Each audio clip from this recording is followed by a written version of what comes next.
नमस्कार दोस्तों, सर जी क्लासेस में आपका स्वागत है। तो हम लोग हिंदी डिस्कस कर रहे थे यूपीपीएससी असिस्टेंट इंजीनियर एग्जाम्स के लिए, जो कि आपके पेपर वन में ये पूछा जाएगा। तो अभी तक जितने भी लेक्चर्स हमने हिंदी के कवर किए हुए हैं, तो इसका जो है हमने अलग से प्लेलिस्ट क्रिएट कर दिया है। तो आपको जो है डिस्क्रिप्शन बॉक्स में इसका लिंक आपको मिल जाएगा, तो वहाँ से जाके आप लोग सारे वीडियो को देख सकते हैं।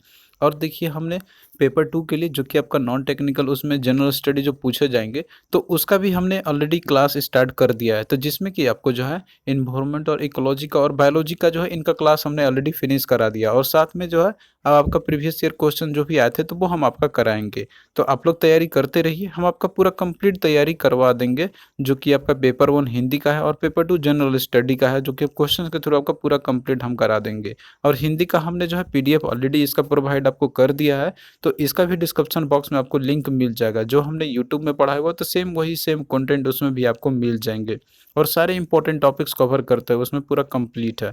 और हमने देखिए हिंदी का टेस्ट सीरीज भी प्रोवाइड किया हुआ है, तो आपको डिस्क्रिप्शन बॉक्स में लिंक मिल जाएगा, जो कि इस एग्जाम में जिस पैटर्न पे क्वेश्चन पूछे जाते हैं, तो वही सेम पैटर्न जो है हमने इसमें रखा हुआ है। तो आप लोग टेस्ट भी अटेम्प्ट कर सकते हैं, आपको डिस्क्रिप्शन बॉक्स में इसका लिंक मिल जाएगा। तो चलिए स्टार्ट करते हैं हम लोग आज का सेशन। तो आज जो है हम लोग वॉच के बारे में स्टडी करेंगे, जो कि इंग्लिश में इसे हम लोग वॉइस कहते हैं हम लोग। तो आपने जो इंग्लिश में पढ़ा होगा एक्टिव और पैसिव वॉइस, तो कुछ यही आपका है यहाँ पे, बस आपको हिंदी में इसको समझना है अच्छे से।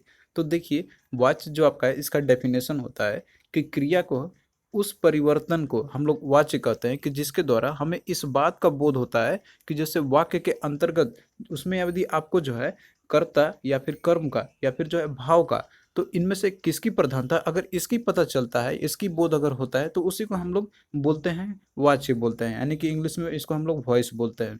आप इसको दूसरे टर्म से आप समझ सकते हैं यहाँ पे, कि क्रिया के जिस रूपांतरण से हमको ये पता चलता है या ये ज्ञात होता है कि वाक्य में जो प्रयुक्त क्रिया है, तो उसका प्रधान विषय उसमें क्या है, आइदर वो कर्ता का है या फिर कर्म का है या फिर भाव का है, तो उसे ही हम लोग वाच्य कहते हैं। तो इस तरीके से देखिए, जो वाच्य के इसके तीन भी प्रमुख भेद होते हैं इसके। तो पहला आपका हो गया, जैसे आपका दिया हुआ है इसमें, कर्तव्य वाच्य आपका हो गया, जो कि इसको हम लोग इंग्लिश में एक्टिव वॉइस बोलते हैं हम लोग। और दूसरा आपका है इसमें कर्म वाच्य, जो कि इंग्लिश में बोले इसको पैसिव वॉइस बोलते हैं हम लोग। और तीसरा होता है भाव वाच्य होता है, जो कि इसको हम लोग इम्पर्सनल वॉइस बोलते हैं इंग्लिश में। तो यहीं पे जो है आपको इनको एक एक करके समझना है आपको। तो पहला देखिए, जैसे कर्तव्यवाची आपका इसमें है, तो ये देखिए, इसको इंग्लिश में हम लोग एक्टिव वॉइस में हम लोग बोलते हैं। तो क्रिया के उस रूपांतरण को हम लोग कृत्यवाची या कर्तव्यवाची हम लोग बोल कहते हैं, कि जिस वाक्य में कर्ता की प्रधानता आपको वहाँ पे दिखाई देगा, और नहीं कर्ता की प्रधानता का उसमें बोध होगा। तो इसको दूसरे टर्म्स में आप समझ सकते हैं यहाँ पे, कि क्रिया के जिस रूप में कर्ता का प्रधान हो, तो उसे ही हम लोग जो है कर्तव्यवाची हम लोग वहाँ पे कहेंगे। तो इसका एग्जाम्पल के थ्रू आप समझ सकते हैं यहाँ पे। जैसे एग्जाम्पल आपका दिया हुआ है कि रमेश केला खाता है, दूसरा दिया हुआ है कि दिनेश पुस्तक पढ़ता है।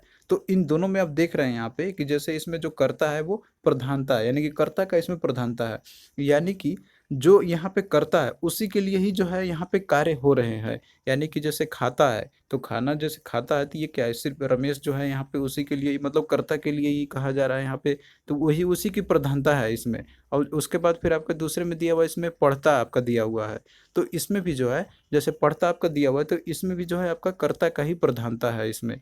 तो इस तरीके से ये दोनों जो है आपके ये कर्तव्यवाची आपके है। और वहीं पे देखिए, जो कर्म वाच है, यानी कि जो इंग्लिश में लोग पैसिव वॉइस बोलते हैं हम लोग, तो इसमें जो है क्रिया के जो है उस रूपांतरण को हम लोग कर्म वाच हम लोग बोलते हैं, जिसमें कि आपको जो है कर्म की प्रधानता का बोध होता होगा। तो दूसरे टर्म्स में आप इसको बोल सकते हैं यहाँ पे, कि जैसे क्रिया के जिस रूप में आपको जो है उसमें कर्म की प्रधानता आपको दिखाई देने को मिले, तो उसे हम लोग कर्म वाच इसको बोलते हैं हम लोग। तो इसका उदाहरण से आप समझ सकते हैं यहाँ पे, जैसे दिया हुआ है, पहला आपका दिया हुआ है कि कवियों द्वारा कविताएं लिखी गई, दूसरा आपका दिया हुआ है कि रोगी को दवा दी गई, तीसरा इसमें दिया आपका यहाँ पे कि उससे पुस्तक पढ़ी गई। तो इन तीनों में आप देख रहे हैं यहाँ पे जो है, इसमें इन तीनों वाक्य में इसमें कर्ता का नहीं, इसमें कर्म की प्रधानता है। और जो भी कार्य किए गए हैं, तो वो कर्म के लिए ही मतलब सारे किए गए। जैसे पहला आपका दिया गया लिखी गई, दूसरा में दिया आपका यहाँ पे जो है दी गई, और तीसरा में आपका दिया यहाँ पे पढ़ी गई है। तो ये सारे जो भी क्रिया आपका दिया हुआ है, तो ये सारे जो भी हैं, तो ये मतलब कर्म की प्रधानता को बता रहे हैं यहाँ पे। ये किसी के लिए की गई है, लेकिन यहाँ पे प्रधान कौन है, तो वो आपका कर्म है, क्योंकि जो कर्म आपका लिया है, लिखी गई, दी गई या फिर जो पढ़ी गई है, तो ये जो है मतलब कि ये क्या है, इनका विधान हुआ है इसमें। तो इस तरीके से ये सारे के सारे जो है ये कर्मवाच आपके हो गए। अब इसमें देखिए जैसे क्रिया जो आपका यहाँ पे होते हैं इसमें, तो इसमें जो भी होते हैं आपके, तो वो कर्ता के अनुसार ही रूपांतरित जो है वो इसमें नहीं होते हैं। जैसे कि आपका पहले वाले में आपने देखा था, उसमें जो आपका था एक्टिव वॉइस वाले में, उसमें जो है कर्ता के अकॉर्डिंग जो है रूपांतरित होते थे। लेकिन जो आपका यहाँ पे ये रहेगा कर्मवाच वाले में, तो इसमें जो है जो इसमें जो क्रिया रहेगा आपका, तो वो कर्म के अकॉर्डिंग परिवर्तन होगा, इसमें कर्ता के अकॉर्डिंग नहीं होगा। पहले वाले में आपका जो है कर्ता के अकॉर्डिंग होता था, लेकिन इसमें कर्म के अकॉर्डिंग जो है रूपांतरित होगा इसका। तो यही बस दोनों में डिफरेंस है, और आप लोग इसको इजीली पहचान भी सकते हैं। तो इस तरीके से जो है यहाँ पे डायरेक्टली नहीं, मतलब कि जो है एक तरीके से दूसरे सेंस में बोला जाएगा, यहाँ पे सेंटेंस को देखते ही आपको पता चल जाएगा।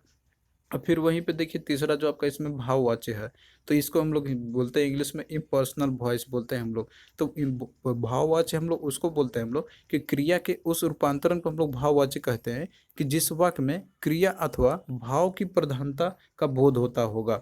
तो इसमें आपका जैसे भाव आपको उसमें सेंटेंस में देखने को मिलेगा यहाँ पे, या फिर आप दूसरे टर्म्स में आप कह सकते हैं कि जैसे क्रिया के जिस रूप में न तो कर्ता की प्रधानता हो और न ही उसमें कर्म की प्रधानता हो, बल्कि इसमें क्रिया का भाव की इसमें प्रधानता होगा, तो उसे ही हम लोग भाववाच्य कहेंगे यहाँ पे।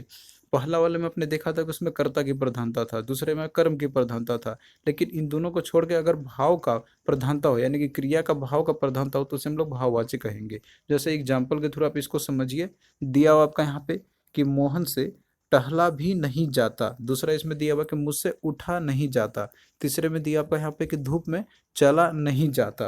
तो इन वाक्य में आप देख रहे हैं यहाँ पे कि जैसे इसमें न तो कर्ता और न तो कर्म, इसमें से कोई किसी का भी जो है प्रधानता नहीं, मतलब इनका कोई भी जो है मुख्य भाव जैसे इसमें नहीं है। इसमें जो है आपका क्या है यहाँ पे कि भाव इसमें आ रहे हैं यहाँ पे, यानी कि जो भाव इसमें है तो वो प्रमुख है इसमें।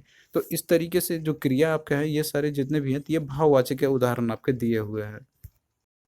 अब यहाँ पे देखिए वाच्य परिवर्तन से भी आपके क्वेश्चन इसमें पूछे जाते हैं। जिस तरीके से आप एक्टिव से पैसिव में आप कन्वर्ट करते हैं इंग्लिश में, तो उसी तरीके से क्वेश्चन इसमें भी आपसे पूछ सकता है कि जैसे कर्तव्यवाच आपका रहेगा तो इसको आपको कर्मवाच में कन्वर्ट करना है। तो इसके लिए देखिए कुछ ज़्यादा रूल्स नहीं है यहाँ पे, बस आपको ये सारी चीज़ को आपको ध्यान रखना है यहाँ पे। जैसे मान लीजिए आपको कर्तव्यवाच से इसको कर्मवाच में आपको कन्वर्ट करना है, यानी कि रूपांतरण करना है आपको, तो आपको जो है इसमें से ये सारे कार्य पे जो है आपको ध्यान देना होगा। तो पहला आपका इसमें है कि जैसे जो सेंटेंस आपका रहेगा, वो जैसे आपका कर्तव्यवाची का, तो उसमें जो कर्ता कारक रहेगा आपका उसमें, तो कर्ता कारक में करण कारक के चिन्ह, जैसे उसमें आपका से या फिर द्वारा जो रहता है आपका, तो ये प्रयोग करना चाहिए आपको जब आप इसमें कर्मवाच में कन्वर्ट कीजिएगा तो। फिर दूसरा इसमें दिया हुआ है कि जैसे जो कर्म रहेगा आपका इसमें, तो कर्म को चिन्ह रहित इसमें करना चाहिए, यानी कि चिन्ह जो भी रहे, कर्म जो भी रहेगा आपका उसमें उसके अंदर में, तो उसको जो आपको चिन्ह चिन्ह रहित आपको रखना है उसमें। फिर तीसरा दिया हुआ है कि जैसे जो क्रिया आपका रहेगा, तो क्रिया को आपको जो है कर्म के लिंग या फिर जो वचन या फिर जो पुरुष रहते हैं, तो उसके अनुसार ही आपको उसमें रखना होगा। अर्थात इसमें यह है कि इसमें कर्म जो है आपका वो प्रधान बनना चाहिए आपका, और ये सारे चीज ध्यान देना होगा इसमें आपको, लिंग पे या वचन पे या पुरुष पे कौन सा है उसमें, तो इन पे अकॉर्डिंग आपको करना होगा। तो नीचे कुछ जैसे उदाहरण आपका यहाँ पे दिया हुआ है, जिसके थ्रू आप लोग समझ सकते हैं यहाँ पे कि जो है कन्वर्ट किस तरीके से हुआ है, और ये इतना आप लोग देख लेते हैं तो आपको आइडिया हो जाएगा कि कैसे कन्वर्ट किया जाता है। तो यहाँ पे लिस्ट दिया हुआ है कर्तव्यवाच का, और इसमें कर्मवाच आपका दिया हुआ है। तो पहला देखिए दिया हुआ है इसमें कि सचिन मैच खेलने चेन्नई जाएंगे। तो इसमें देखिए दिया आपका कर्तव्यवाच में दिया हुआ है, जिसमें कि कर्ता की प्रधानता है, लेकिन इसमें हमको कर्मवाच में बदलना है, तो इसमें कर्म की प्रधानता होनी चाहिए। तो इसको कैसे हम कन्वर्ट करेंगे कि सचिन के द्वारा। अब इसमें देखिए जैसे मैंने आपको बताया था यहाँ पे कि जो आपका यहाँ पे से या द्वारा हम लोग प्रयोग करते हैं इसमें, तो वही चीज़ इसमें भी यूज़ किया गया हुआ है कि सचिन के द्वारा मैच खेलने चेन्नई जाया जाएगा। उसके बाद अगला देखिए दिया हुआ है इसमें आपका कि राकेश पुस्तक पढ़ रहा है इसमें दिया हुआ है आपका यहाँ पे। तो इसको कैसे हम कन्वर्ट करेंगे कि राकेश के द्वारा पुस्तक पढ़ी जा रही है। तो बस इसमें आपको द्वारा लगाना है आपको, और से कहीं पे जो भी लगेगा आपका यहाँ पे। फिर उसके बाद अगला देखिए दिया हुआ है कि मित्र विपत्ति में मदद करते हैं। तो मित्र विपत्ति में मदद करते हैं, तो इसको जब हम लोग कन्वर्ट करेंगे कर्मवाच में, तो ये आपका कैसे होगा कि मित्रों के द्वारा विपत्ति में मदद की जाती है। फिर अगला देखिए दिया हुआ है इसमें आपका महेश पत्र लिखता है, तो इसको कन्वर्ट कैसे करेंगे हम लोग, महेश के द्वारा पत्र लिखा जाता है। फिर अगला देखिए कि फैक्ट्री बंद कर दी। तो फैक्ट्री बंद कर दी है, तो ये आपका कर्तव्यवाची में आपका दिया हुआ था। इसको जब लिखेंगे कर्मवाची में, तो ये कैसे आपका होगा कि फैक्ट्री बंद करा दी गई। फिर वहीं और एग्जांपल दिया हुआ कि बुढ़िया खाना नहीं खा सकती, तो ये आपका कैसे कन्वर्ट, मतलब कर्मवाची में कैसे लिखेंगे हम लोग कि बुढ़िया के द्वारा खाना नहीं खाया जाता है। फिर अगला देखिए कि बच्चे शोर मचाएंगे, तो बच्चे के द्वारा शोर मचाया जाएगा, तो ये आपका हो जाएगा कन्वर्ट। फिर उसके बाद अगला देखिए कि माला ने खाना खाया, तो माला के द्वारा खाना खाया गया, तो ये आपका हो जाएगा। अब इसमें देखिए आपको जो है सेंटेंस को देखना होगा, टेंस पे भी आपको ध्यान देना होगा। ये जैसे आपका दिया हुआ था आपका खाया, तो ये जैसे पास्ट एक्शन में दिया हुआ था आपका, यानी कि जो है ये दिया हुआ था आपका कि जो बीत चुका है उस काल में आपका दिया हुआ था, तो उसको आपको जो है उसी फॉर्म में ही रखना होगा जिस तरीके से इंग्लिश में आप करते हैं। फिर अगला देखिए दिया हुआ है कि आप गाना गाइए, तो इसके कन्वर्टन कैसे कन्वर्ट आपका होगा कर्मवाच में कि आपके द्वारा गाना गाया जाए। फिर अगला देखिए दिया हुआ है कि मुझ पर भारी दबाव पड़ रहा था, तो इसको कन्वर्ट कैसे करेंगे हम लोग, मुझ पर भारी दबाव डाला जा रहा था। तो ये कुछ उदाहरण आपके लिए है जो आप लोग इसको देख। अब यहीं पे देखिए जस्ट इसका आपको अगर रिवर्स में दे दिया जाए, यानी कि आपको जो है कर्मवाच से कर्तव्यवाच में आपको कन्वर्ट करना होगा, यानी कि पैसिव से एक्टिव में। तो इसके लिए क्या कुछ जैसे आपको बात ध्यान रखना होगा, तो पहला आपका इसमें है कि जैसे कर्ता के जो अपने चिन्ह होते हैं, तो वो जो है आपको आवश्यकता अनुसार लगाना होगा।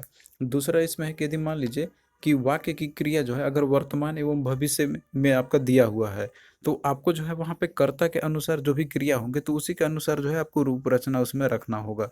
फिर तीसरा दिया हुआ है कि यदि मान लीजिए कि जैसे जो सकर्मक क्रिया आपका दिया हुआ अगर वो भूतकाल की दिया हुआ है, तो आपको जो है वहाँ पे जो कर्म के जो लिंग और जो वचन होते हैं तो उसके अनुसार क्रिया का आपको रखना चाहिए। तो यहाँ पे जैसे उदाहरण आपका दिया, मान लीजिए कर्मवाच आपका दिया रहता, तो अगर आपको कर्मवाच से इसको बदलना है कर्तव्यवाच में, तो इसके लिए क्या जैसे दिया आपका यहाँ पे कि गोपाल से पत्र लिखा जाता है, तो इसको हम लोग सिंपली लिखें गोपाल पत्र लिखता है, तो उसी के द्वारा जो है मतलब इसमें कर्ता की प्रधानता आपको करना होगा।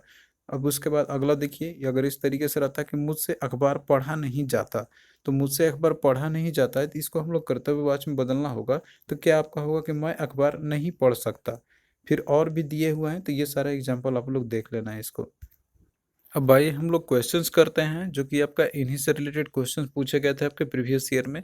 तो क्वेश्चन देखिए आपका दिया हुआ है कि निम्नलिखित वाक्यों में से भाववाच्य वाले क्रियापद चयन कीजिए। तो आपको जो है इसमें से भाववाच्य वाले जो क्रियापद है आपको चयन करना है। तो इसमें देखिए पहला दिया हुआ है कि वो रात भर पढ़ता रहा, दूसरा दिया हुआ है कि वो रात में पढ़ता रहा, तीसरा दिया हुआ है इसमें कि रात पढ़ने के लिए है, सोने के लिए नहीं, और डी में दिया हुआ है कि मैं रात भर पढ़ नहीं पाया। तो इसमें देखिए जो सेंटेंस जो भी दिए हुए वाक्य जो भी दिए हुए हैं, तो इसमें से जो भाववाच्य वाला जो क्रियापद आपका है तो वो ऑप्शन सी आपका हो जाएगा। क्योंकि देखिए इसमें जो है आपका भाव की जहाँ पे प्रधानता आपको दिखाई देने को मिले, वहाँ पे कर्ता और कर्म को छोड़ के जहाँ पे भाव को आपको जैसे दिखाई देने को मिले, तो उसी को हम लोग बोलते हैं भाववाच्य बोलते हैं। तो ये डेफिनेशन भी आपने वहाँ पे देखा था। और इसमें भी सेम यही है कि इसमें ना तो कर्ता और ना तो कर्म की ही प्रधानता है, इसमें भाव की प्रधानता है। जो कि कहा जा रहा है आपका यहाँ पे कि राम रात जो है पढ़ने के लिए नहीं, वो सोने के लिए है, तो ये भाव प्रकट किया जा रहा है यहाँ पे। तो इस तरीके से ऑप्शन सी आपका जो है राइट आंसर हो जाएगा, भाववाच्य जो यही जो है क्रियापद आपका है। फिर अगला देखिए दिया हुआ है कि निम्नलिखित में से कर्मवाच्य इंगित करे, तो इसमें आपको देखिए कर्मवाच्य को बताना है कि कौन सा है। तो कर्मवाच्य आपने देखा था इसका डेफिनेशन कि जिसमें जो है कर्म की जिसमें प्रधानता होती है और उसको पहचानने के लिए उसमें आपको से या द्वारा भी जो है वो रहते हैं, सेंटेंस वाक्य में रहते हैं, तो उनके थ्रू भी आप इसको इजीली पहचान सकते हैं। तो पहला देखिए दिया हुआ इसमें कि राम रोटी खा रहा है, दूसरा दिया हुआ कि वो पैदल जा रहा है, तीसरा है कि मैं मेरे द्वारा भोजन किया जा रहा है, और चौथा दिया हुआ इसमें मैं बैठा हूँ। तो इसमें देखिए द्वारा आपका दिया हुआ है, तो इसी में देखिए जो आपका कर्म की प्रधानता आपका है और इसमें द्वारा भी लगा हुआ है, तो आप इजीली इसको पहचान सकते हैं यहाँ पे। तो राइट आंसर आपका क्या ऑप्शन सी आपका हो जाएगा। और इसी में जो है कर्म की प्रधानता है, मेरे द्वारा भोजन किया जा रहा है, और बाकी जितने भी दिए हुए हैं तो ये सारे असंगत है, इससे रिलेटेड कोई नहीं है इनका। तो आप बिल्कुल इजीली पहचान सकते हैं सभी को। फिर अगला देखिए क्वेश्चन आपका है कि निम्नलिखित में कौन भाववाचिका है। तो आपको बताना है कि जितने भी वाक्य यहाँ पे दिए हुए हैं तो उनमें से कौन सा जो है आपका भाववाचिका एक वाक्य है।